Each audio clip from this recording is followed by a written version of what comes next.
Party के प्रवक्ता है वो कह रहे हैं समय पर नहीं होंगे और राज्य सरकार यानी अरुण क्या नाम ओपी राजभर जी कह रहे हैं कि समय पर होंगे। अब इन सब चीजों को आपको मैं तो अरुण के साथ हूं इस मामले में, बहुत स्पष्ट है। अब आप आ जाइए, देखिए है क्या दिक्कतें, क्यों नहीं करा रहे? हाँ दिक्कतें बड़ी बड़ी हैं। मनरेगा का नाम चेंज कर दिए, मनरेगा में कह दिया भाई 40% जो है अभी ऐसा है कि अब राज्य सरकार दिया करेगी तब मनरेगा चलेगा। अब तो GRAMGI हो गया आज की डेट में, वो काम नहीं होना। पंचायतों के हाथ बंद गए हैं क्योंकि डीएम और सीएम जो है वो योजनाएं बनाएंगे। अब तक योजनाएं जो है गांव में बनती थी। रोकने का प्रयास किया। 2 मिनट आप अरुण जी, मैं आपके बीच में नहीं बोला। अरे उनको फ्रेम में ले लिया तो उनको कंफ्यूजन हो गया ना। सिर्फ सुरेंद्र जी को रखो। अरे अरुण पहला राउंड है भाई, पहला राउंड है, आप सम्मान का ध्यान रखो। हो जाएगा कोई झूठे अफवाह फैलाएंगे जनता को। नहीं अरुण जी प्लीज, शांत रहेंगे अरुण जी प्लीज। दूसरा, अब ये तो मानसिक दिवालियापन है। आप सर बोलो सर।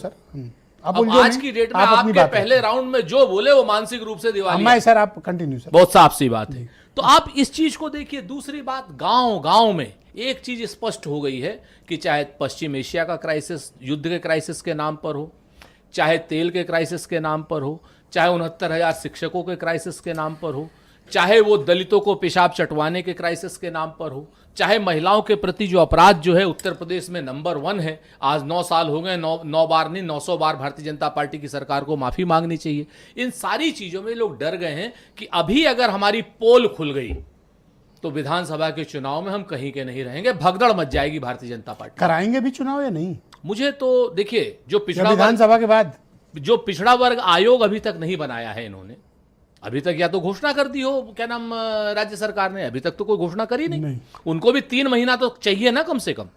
क्यों एक दिन में तो कर नहीं पाएंगे। अच्छा दूसरी चीज, इतने गजब के नाकारा लोग हैं ब्रजेश भाई कि एक बीएलओ से जो है 11 करोड़ वोटर है जी, 11 करोड़ वोटर हैं पंचायत के चुनाव में।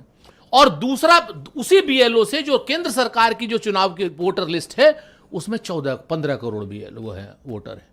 ये कौन बेईमानी है, ये नहीं समझ में आ रहा।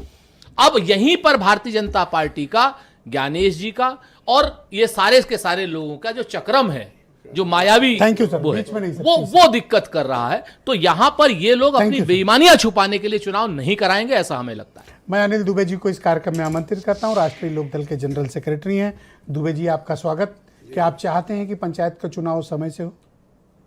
नहीं, पंचायत का चुनाव अभी से आप क्यों निराश हो रहे हैं, या उत्तर प्रदेश की जनता को ये बता रहे हैं कि चुनाव नहीं हो रहा? अभी 25 मार्च को राज्य कोर्ट ने मांगा है, हलफनामा मांगा है, सरकार दे देगी, सारी चीज़ें स्पष्ट हो जाएंगी, आपके सामने आ जाएगी। भाई कोर्ट में तो जाकर के सही सरकार बताएगी तो ना। मैं अरुण की बात ना मानूं? नहीं, अरुण ने क्या कहा, लेकिन अभी तो 26 मई में समय है ना, 15 अप्रैल को प्रकाशन है, उसके बाद आरक्षण का होना है, तो 26 मई में तो अभी समय। अभी से हम आप ये मान ले कि नहीं होगा, क्यों नहीं होगा? अभी हो सकता है कि समय पे हो। मंत्री जी माननीय राजभर जी ने कहा कि वो समय से चुनाव कराएंगे। मंत्री अरुण तो कह रहे हैं नहीं। ठीक है, अरुण ने किन परिस्थितियों में क्या बात कर रहे हैं, लेकिन उनके झूठ बोल रहे हैं नहीं। अब ये राजभर जी झूठ बोल रहे हैं क्या?